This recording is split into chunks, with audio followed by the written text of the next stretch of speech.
دیکھیں، میں ذرا آپ کو سمجھانا چاہتا ہوں کہ یہ ہوا کیا ہے، کیونکہ ابھی تک وہ اپوزیشن کو سمجھ نہیں آ رہی ہوا کیا ہے۔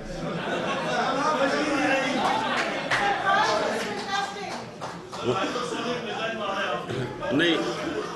انہوں نے ریلائز نہیں کیا کہ جس وقت پاکستان کی نیشنل سیکیورٹی کونسل نے واضح طور پہ کہہ دیا کہ پاکستان کی یہ جو نو کانفیڈنس موشن تھی، اس میں سے بیرون ملک کی انٹرفیرنس تھی۔ نیشنل سیکیورٹی کونسل جس میں سارے سیکیورٹی چیفز بیٹھے ہوئے تھے، سب بیٹھے ہوئے تھے، ان کے سامنے پورا وہ جو کمیونیکے تھا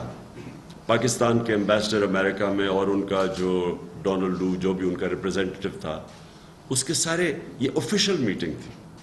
اس آفیشیل میٹنگ کے نوٹ ٹیکرز بیٹھے ہوئے تھے دونوں طرف، اور وہ منٹس وہ جو کنورسیشن تھا ہمارے ایمبیسڈر اور ان کے آفیشل کا، وہ سارا کنورسیشن پھر جب بتایا گیا ہماری نیشنل سیکیورٹی کونسل میں، تو پھر ایک اس کے بعد منٹس جاری کیے گئے اس کے۔ ان منٹس کے اندر یہ چیز کنفرم کی گئی کہ یہ ایک باہر سے پلان بنا تھا جس میں انٹرفیئر کیا گیا تھا پاکستان کی انٹرنل پولیٹکس میں، اور یہ جو نو کانفیڈنس تھی اس کی بنیاد باہر تھی۔